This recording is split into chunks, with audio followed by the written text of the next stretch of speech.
வாங்க நம்ம வீட்டில் என்னென்ன உயிரினங்கள் வந்தால் என்னென்ன பலன்களை தெரிஞ்சுக்கலாம். அது என்னங்க என்னென்ன உயிரினங்கள் அப்படின்னு கேட்குறீங்களா? இந்த மாதிரிலாம் உயிரினங்கள் வரதுனால நமக்கு என்ன நன்மைகள், எது நல்லது? சிலர் சொல்கிறாங்க இந்த உயிரினங்கள் வந்தால் நல்லது, இந்த உயிரினங்கள் வந்தால் நல்லது இல்லைன்றாங்க. இப்போ மொத்தமாக ஒரு 5 விஷயத்தை பற்றி நம்ம கற்றுக்கலாம். சரிங்களா? என்னென்னு கேட்குறீங்களா? முதல்ல நவந்துக்கோங்களேன். நான் கொஞ்சம் அப்படியே அவசரமாக வேலைக்கு போயிட்டுருக்கேன், ஒரு பிஸ்னஸ் விஷயமாக போயிட்டுருக்கேன், கொஞ்சம் நவந்துக்கோங்களேன். நல்லபடியாக நீங்கள் நடத்தி கொடுங்களேன். ஒரு ஃபங்க்ஷனுக்கு போகிறோம், நல்லபடியாக அந்த ஃபங்க்ஷன் நல்லபடியாக நடக்கிறதுக்கு எங்களை ஆசீர்வாதம் பண்ணுங்கன்னு சொல்லுங்கள். அப்படியே கொஞ்சமாக நவுந்துப்பாங்க, நம்ம பாட்டுக்கு போயிட வேண்டியது தான். சிரிக்காதீங்க, செஞ்சு பாருங்கள், நடக்கும். நடக்குது, நடந்துக்கிட்டு தான் இருக்குது. குழந்தைங்க வீட்டில் படிக்கிற பசங்க இருக்காங்க, அவங்களுக்கு ஞாபகமே வர மாட்டேங்குது. எவ்வளோ நேரம் படித்தாலும் ஞாபகத்துக்கு இருக்க மாட்டேங்குதுங்க, அடிக்கடி எல்லாத்தையும் மறந்துடுறாங்கன்றவங்க கிட்ட என்ன பண்ணுங்கள், வாழ்க வளமுடன். Healing hands education healing centre தங்கள் அன்புடன் வரவேற்கிறது. வாங்க நம்ம வீட்டில் என்னென்ன உயிரினங்கள் வந்தால் என்னென்ன பலன்களை தெரிஞ்சுக்கலாம். அது என்னங்க என்னென்ன உயிரினங்கள் அப்படின்னு கேட்குறீங்களா? சிலர் வீட்டில் மாடு உள்ளுக்குள்ளே வரும், சிலர் வீட்டில் மாடு வாசலில் வந்து நிற்கும், சிலர் வீட்டில் வந்து மாடியில் இல்லை பக்கத்தில் வந்து இந்த காம்பவுண்ட் வாலில் வந்து ஆந்தை வந்து உட்காரும். இந்த மாதிரிலாம் உயிரினங்கள் வரதுனால நமக்கு என்ன நன்மைகள், எது நல்லது? சிலர் சொல்கிறாங்க இந்த உயிரினங்கள் வந்தால் நல்லது, இந்த உயிரினங்கள் வந்தால் நல்லது இல்லைன்றாங்க. இப்போ மொத்தமாக ஒரு 5 விஷயத்தை பற்றி நம்ம கற்றுக்கலாம். சரிங்களா? என்னென்னு கேட்குறீங்களா? முதல்ல ஆமை வந்த வீடு என்ன சொல்லுவாங்க? அமீனா வந்த வீடு. அமீனானா அந்த கடன் கொடுத்தவங்க வந்து திரும்பி எனக்கு திருப்பி கொடுன்னு கேட்பாங்க. அப்படின்னா நம்ம கடன் வாங்கக்கூடிய நிலைமையில் இருப்போன்றது ஒரு அர்த்தமாக சொல்லுவாங்க. ஆனால் நல்லா கவனித்து பாருங்கள், ஆமை வந்து மகாவிஷ்ணு கூர்ம அவதாரம். இது ஒரு அவதாரம். அப்படிப்பட்ட அவதாரம் நிறைந்த ஒரு ஆமை நமக்குள்ளே வீட்டுக்குள்ளே வராங்கனாலே நல்லது. ஃபாரினில் நிறைய இடத்துல வீட்டுக்குள்ளே ஆமை வளர்க்குறாங்க. நல்ல அது எவ்வளோ, ஒரு ஆமை வந்து 1 லட்சம் 2 லட்சம் 3 லட்சம்லாம் கொடுத்து வாங்கி வளர்க்குறாங்க. அப்போ ஒரு 4-5 லட்சம் கொடுத்து வாங்கி வளர்க்குற அளவுக்கு அங்கே வசதி இருக்குது. அதில் இன்னும் உயர்வதற்காக, எப்படி பிஸ்னஸ் நல்லா டெவலப் ஆகணும், பொருளாதாரம் நல்லா உயரணுன்றதுக்காக வளர்க்குறாங்க. அப்படின்னாலே காசு கொடுத்து வாங்கி வளர்த்த தன்னோட வாழ்க்கையை டெவலப் பண்ணிக்கணும்னு நினைக்கிறவங்களுக்கு நடுவில் நம்ம வீட்டுக்கு ஆமை நம்மளை தேடி வந்தால் நமக்கு நல்லது. ஆமை வந்தால் நல்லது இல்லைன்னு சொல்கிறது எது தெரியுங்களா? நமது அறியாமை. சரிங்களா? நமது பொறாமை. இந்த மாதிரி ஆமை தான் நமக்குள்ளே வந்து சேரக்கூடாது. அறியாமைங்கிறது ஒரு விஷயத்தை வந்து முழுமையாக தெரிஞ்சுக்காம அது அப்படியே போனால் அப்படியே இருக்கிறது, அந்த மாதிரி இருக்கிற அறியாமை. அப்புறம் கல்லாமை. கல்லாமைனா படிப்பறிவு இல்லாமல் இருக்குது. நான் சொல்கிற படிப்பறிவு ABCD 1 2 3 கூட பரவாயில்லைங்க. ஆனால் வாழ்க்கை எப்படி வாழுன்ற கல்லாமை, அது அந்த கல்வி நமக்கு இல்லைன்னு வச்சுக்கோங்களேன், வாழ்க்கை வாழ்றது எப்படி கஷ்டமாக தான் இருக்கும் ஒன்றுமே தெரியாமல். அப்போ அந்த கல்லாமை. அப்புறம் பொறாமை. மற்றவங்க மேலே அது எப்பறம் அவன் மட்டும் லைஃப்பில் டெவலப் பண்ணான், அது எப்பறம் அப்படின்னு சொல்லி மற்றவங்க மேலே பொறாமப்படுறோம் பாருங்க, அந்த பொறாமை. இயலாமை. எத்தனை ஆமை இருக்குது பார்த்தீங்களா? நம்ம நினச்சிட்டு அங்கே இருக்க டாட்டாய்ஸ்க்கு விதவிதம் குட்டி இருக்குது, பெருசு இருக்குது. நம்மக்கிட்டே எத்தனை ஆமை இருக்குது பாருங்கள். இந்த ஆமைகளில் தான் நம்மக்கிட்ட வந்து சேரக்கூடாது.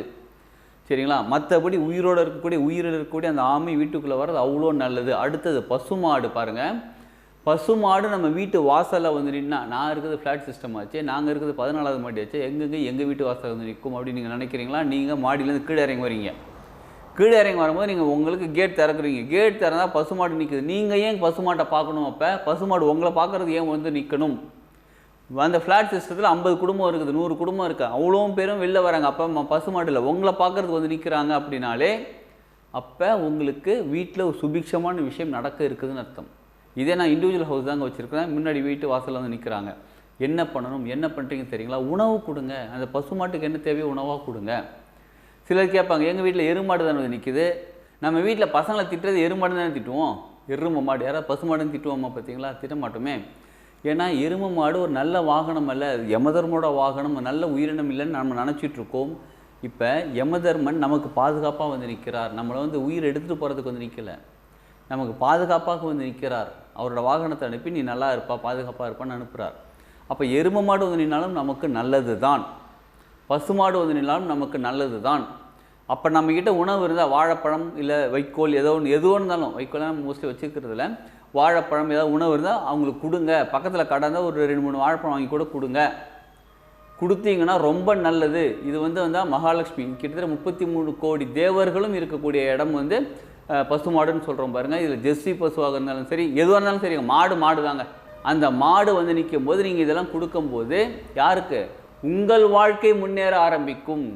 சரிங்களா? சிலர் வந்து வீட்டு கிரகப்பிரவேசம் பண்ணும்போது அன்றைக்கி பசுமாடை காசு கொடுத்து வீட்டுக்குள்ளே அழைச்சிட்டு வந்து எல்லாம் அழைச்சிட்டு போவாங்க கண்ணுக்குட்டியோட. அவ்வளோ நல்லதுன்னு. அதுக்கு கிட்டத்தட்ட 5000 10,000 வாங்குறாங்க அந்த மாடு வளர்க்குறவங்க. அப்போ யார் வீட்டு வாசலில் இந்த மாதிரி மாடு பார்க்குறீங்க, நீங்கள் போகும்போது எதிரில் வந்து நிற்குது. இப்போ நம்ம கார் எடுத்துகிட்டு கிளம்புறோம், முன்னாடி இப்படி மாடு வந்து நிற்கும். அது எருமாடாக இருந்தாலும் சரி பசு மாடாக இருந்தாலும் சரி நிற்கும். அப்போ என்ன தெரியுமா அர்த்தம்? கொஞ்சம் பொறுமையாக பொறுத்து இருந்து போங்கன்னு அர்த்தம். அப்போ நம்மகிட்ட பேசலாம், இறங்கி அடிக்காதீங்க, நல்லா கவனிச்சுக்கோங்க, மாடு அடிக்காதீங்க, கொஞ்சம் நவுந்துக்கோங்களேன், நான் கொஞ்சம் அப்படியே அவசரமாக வேலைக்கு போயிட்டுருக்கேன், ஒரு பிஸ்னஸ் விஷயமாக போயிட்டுருக்கேன், கொஞ்சம் நவுந்துக்கோங்களேன், நல்லபடியாக நீங்கள் நடத்தி கொடுங்களேன். ஒரு ஃபங்க்ஷனுக்கு போகிறோம், நல்லபடியாக அந்த ஃபங்க்ஷன் நல்லபடியாக நடக்கிறதுக்கு எங்களை ஆசீர்வாதம் பண்ணுங்கன்னு சொல்லுங்கள். அப்படியே கொஞ்சமாக நவுந்துப்பாங்க, நம்ம பாட்டுக்கு போயிட வேண்டியது தான். சிரிக்காதீங்க, செஞ்சு பாருங்கள், நடக்கும், நடக்குது, நடந்துக்கிட்டு தான் இருக்குது. சரிங்களா?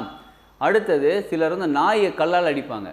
தெரு நாய் அப்படி சும்மா அது பாட்டுக்கு ஓரமாக போயிட்டுருக்கும், இவங்க கல் எடுத்து அடிப்பாங்க, ஓடு ஓடு ஓடுன்னு. இவங்கள அதை டிஸ்டர்பே பண்ணாது, இவங்களுக்கு வந்து சம்மந்தமே இருக்காது. அந்த மாதிரி நிறைய பேர் இருக்காங்க. நாய்க்கு நீங்கள் உணவு கொடுக்கலன்னா கூட பரவாயில்லைங்க, அதை அடித்து விரட்டாதீங்க. நாய்ங்கிறது பைரவர், கால பைரவருடைய வாகனம். அப்போ நாய் நம்ம தெருவில் இருக்குனாலே நிறைய வீட்டுக்கு நிறைய வீட்டுக்கு மட்டும் இல்லைங்க, தெருவுக்கே பாதுகாப்பாக இருக்குது அந்த நாய். நம்ம தெரு ஆளுங்க இல்லாமல் வேறு யாராவது வந்தாங்கன்னா குறைக்க ஆரம்பிச்சிடும். நம்ம சொந்தக்காரங்க வந்தால் கூட குறைக்கும். ஆனால் நல்லா கவனித்து பாருங்கள், அதாவது ஒரு நெகட்டிவ் தாட்டோட நெகட்டிவ் ஒரு வைப்ரேஷனோட வரவங்களை பார்த்து நல்லா குறைக்கும். புதுசாக வர ஆளுங்களை பார்த்து சாதாரணமாக குறைக்கும். கொஞ்சம் அமைதியாக இருப்பாங்க, அவங்க சாதாரண நல்ல மனநிலையாக இருந்தாங்கன்னு வச்சுக்கோங்களேன், ஒரு 2 தடவை குறைக்கும், குறைச்சிட்டு அமைதியாக போயிடும். ஒரு நெகட்டிவ் வைப்ரேஷனில் இருக்கிறவங்களை பார்த்தா அது ரொம்ப குறைக்கும். சரிங்களா? இதை நல்லா கவனித்து பாருங்கள் நீங்கள். அப்போ நாயை இனிமேல் கல்லால் அடிக்காதீங்க. பசுமாட்டுக்கு எப்படி காலையில் உணவு கொடுக்கறது நல்லதோ அதே மாதிரி நாய்க்கு இரவில் உணவு கொடுக்கறது நல்லது. முக்கியமாக கவனிச்சுக்கோங்க, நம்ம சாப்பிட்டு போன மிச்ச உணவு கொடுக்கறது நல்லது கிடையாது. இப்போ நீங்கள் சாதம் வச்சுருக்கீங்க, அதில் கொஞ்சமாக எடுத்து சாப்பிட போகிறீங்க, மிச்சம் எப்படி மிச்சப்பட போகுதுன்னு தெரிஞ்சிடுச்சு, அந்த சாதத்தை தனியாக வச்சுருங்க. சிலர் என்ன தெரியுமா பண்ணுறாங்க, சாப்பிட்டுக்கிட்டு இருக்காங்க, போதும்னா அதை அப்படியே சாதத்தை வச்சிடுறாங்க, தான் எச்சில் பட்ட சாதத்தை நாய்க்கு வைக்கிறாங்க, தான் எச்சில் பட்ட சாதத்தை அப்படியே எடுத்து வச்சு அடுத்த நாள் காலைல மாட்டுக்கு கொடுக்குறாங்க. அது ரொம்ப தப்பு. மிச்சமே சாதம் வைக்கக்கூடாது. நீங்கள் தட்டில் போட்டுட்டீங்க, சாப்பிட்டு முடிச்சிடணும். எனக்கு வயிறு நிரம்பிடுச்சு, அப்போ நிறைய போட்டுக்காதீங்க, கொஞ்சம் கொஞ்சமாக போட்டு அளவோடு பார்த்து சாப்பிடுங்க. நம்மளோட எச்சில் பட்ட சாதத்தை மற்ற உயிரினங்கள் சாப்பிட்றது நல்லது கிடையாது. நமக்கும் சரி அந்த உயிரினத்துக்கும் சரி நல்லது கிடையாது. அதனால் அதுக்குன்னு தனியாக சிலர் வீட்டில் சாதம் வடித்து, நாய்க்குன்னே தனியாக சாதம் வடித்து அவங்க கொண்டு போய் தனியாக வைக்கிறாங்க. அது ரொம்ப ரொம்ப சிறப்பு. சரிங்களா? பைரவருக்கு, அதாவது பைரவரோட வாகனத்துக்கு நாய்க்கு உணவு வைக்கிறது ரொம்ப நல்லது இரவு நேரத்தில். அடுத்தது வீட்டுக்குள்ளே பட்டாம்பூச்சி வராங்கன்னா ரொம்ப நல்லதுங்க. நல்ல ஒரு அழகான கலர்ஃபுல்லாக பட்டாம்பூச்சி வீட்டுக்குள்ளே சுற்றிக்கிட்டே இருக்காங்கன்னா சுற்றணும், பரவாயில்ல. ஏன்னா ஏதோ ஒரு நல்ல விஷயம் நம்ம வீட்டுக்குள்ளே நடக்க போகுதுன்னு அர்த்தம். ஏதோ ஒரு சுபிக்ஷமான விஷயம், நம்ம கேட்குறத கிடைக்கக்கூடிய ஏதோ நடக்குது. நம்ம ஏதோ ஒரு விஷயம் நினச்சிக்கிட்டு இருப்போம், வீடு கட்டணும், இல்லை கார் வாங்கணும், கல்யாணம் பண்ணணும், இந்த மாதிரி குழந்தை பிறக்கணும், வீட்டில் ஒரு நல்ல சுபிக்ஷமான விஷயம் நடக்கணும்னு நம்ம நினச்சிட்டு இருப்போம் பாருங்க. எஸ், இது சீக்கிரமாக நடக்க போது இன்ஃபர்மேஷன் சொல்கிறதுக்காக தான் அந்த பிரபஞ்சம் பட்டாம்பூச்சி நம்ம வீட்டுக்குள்ளே அனுப்பி வச்சு S it's going to happen சொல்லி நமக்கு இன்ஃபர்மேஷன் கொடுக்குறாங்க. அதனால் அதுவும் நல்லது. ரொம்ப ரேராக பார்க்கக்கூடிய உயிரினம் ஆந்தை. இந்த ஆந்தை நம்ம வீட்டுக்குள்ளே மோஸ்ட்லி வரமாட்டாங்க, மோஸ்ட்லி சிட்டி சைடில் இருக்க மாட்டாங்க, கொஞ்சம் காடுகள் அந்த மரங்கள் அடர்ந்த பகுதியில் இருப்பாங்க. அவங்கவுங்க வீட்டு மொட்டை மாடியிலையோ உங்கள் வீட்டு காம்பவுண்ட் வால்லையோ வந்து உக்காந்துருக்காங்க. நீங்கள் பார்க்குறீங்க அப்படின்னாலே ரொம்ப ரொம்ப நல்லது. மகாலட்சுமியோட வாகனம் அவங்க. சரிங்களா? ஆந்தை மகாலட்சுமியோட வாகனத்தை நீங்கள் பார்க்குறது அவ்வளோ நல்லது. சிலர் சொல்லுவாங்க ஆந்தை பார்க்குறது நல்லது கிடையாது. ஆந்தைங்கிறது இன்னொரு விஷயம் தெரிஞ்சுக்கோங்க, சைக்கோ சிம்பாலஜின்னு ஒரு டெக்னிக் இருக்குது. அந்த சைக்கோ சிம்பாலஜி டெக்னிக்கில் ஆந்தையோட உருவப்படத்தை எடுத்து அடிக்கடி டெய்லி பார்க்க நமக்கு ஞாபக சக்தி வளரும். வெறும் ஆந்தையோட ஃபோட்டோ, கலர் ஃபோட்டோ கிடச்சா கூட ட்ரை பண்ணி பாருங்கள். யாருக்காவது குழந்தைங்க வீட்டில் படிக்கிற பசங்க இருக்காங்க, அவங்களுக்கு ஞாபகமே வர மாட்டேங்குது, எவ்வளோ நேரம் படித்தாலும் ஞாபக சக்தி இருக்க மாட்டேங்குதுங்க, அடிக்கடி எல்லாத்தையும் மறந்துடுறாங்கன்றவங்க கிட்ட என்ன பண்ணுங்கள், ஆக்சுவலாக அந்த ஆந்தையோட ஃபோட்டோ கலர் பிரிண்ட் அவுட் ஒன்று எடுத்துக்கோங்க. A4 சைடில் கலர் பிரிண்ட் அவுட் எடுத்து லேமினேட் கூட பண்ணிக்குவாங்க. அதை வச்சுட்டு காலையில் எழுந்திரிச்சோன்னா முதல்ல 10 நிமிஷம் பார்க்கணும். வேறு எதுவுமே பண்ணணும், ஜஸ்ட் பார்த்துக்கிட்டே இருந்தால் போதும். நைட்டு தூங்குறதுக்கு முன்னாடி அதை 10 நிமிஷம் அப்படியே பார்த்துக்கிட்டே என்ன பண்ணணும், அப்படி வச்சுட்டு அப்படியே தூங்கிடணும். ஒரு மாதம் ட்ரை பண்ணி பாருங்களேன், ஞாபக சக்தி சூப்பராக வளரும். அதே மாதிரி மகாலட்சுமியோடைய வாகனமாக பொருளாதாரம் உயர ஆரம்பிக்கும். அப்போ ஆந்தையை பார்க்குறதும் ரொம்ப ரொம்ப நல்லது. இந்த 5 உயிரினங்களை பற்றி இப்போ தெரிஞ்சுக்கிட்டோம். இதெல்லாம் நார்மலாக பொதுவாக வரது நல்லது. இன்னும் சில கருவண்டு வரது, பாம்பு வரதுலாம் ஏற்கனவே பதிவு போட்டிருக்கோம், தனித்தனியாக பதிவு போட்டிருக்கோம். இந்த உயிரினங்கள் உங்கள் வீட்டுக்குள்ளே வந்தால் ரொம்ப சந்தோஷப்படுங்க, மகிழ்ச்சியாக இருங்க, எல்லாருக்கும் நன்றி சொல்லுங்கள். சரிங்களா? வேறு ஏதாவது உங்களுக்கு டவுட் இருக்குது, இல்லை எனக்கு இந்த மாதிரி நடக்குது, எனக்கு அந்த மாதிரி நடக்குது டவுட் இருந்தால் நீங்கள் இந்த நம்பருக்கு காண்டாக்ட் பண்ணுங்கள், இல்லை கமெண்டில் கூட எனக்கு இந்த மாதிரி இன்னும் பதிவு போடுங்கன்னு சொல்லுங்கள். அதை பற்றி நம்ம நிறைய ஆராய்ச்சி பண்ணிகிட்ருக்கோம். ஆராய்ச்சி பண்ணி அந்த பதிவு நம்மளுக்கு தேவையான விஷயங்கள் நம்ம கொடுக்கலாம். ஸோ இப்போ இந்த 5 உயிரினங்கள் உங்கள் வீட்டில் எது வந்திருக்குன்றது பாருங்கள், எதை கவனித்து அதுக்கு தகுந்த மாதிரி நீங்கள் அந்த உணவு கொடுக்கறது என்ன செய்யணும் செய்யுங்க. நிச்சயமாக வாழ்க்கை சூப்பராக முன்னேற ஆரம்பிக்கும். நம்ம ஒவ்வொரு பதிவுமே எல்லாரோட வாழ்க்கையும், தனி மனித வாழ்க்கையும் சரி, அந்த குடும்பமும் சரி, வாழ்க்கையில் முன்னேறன்றதுக்காக சொல்லிக்கிட்டு இருக்கோம். முடிஞ்ச அளவு நீங்கள் மற்றவங்களுக்கும் ஷேர் பண்ணுங்கள், அவங்களையும் பார்க்க சொல்லுங்கள், அவங்க வாழ்க்கையை முன்னேறட்டும். வாழ்க வளமுடன்.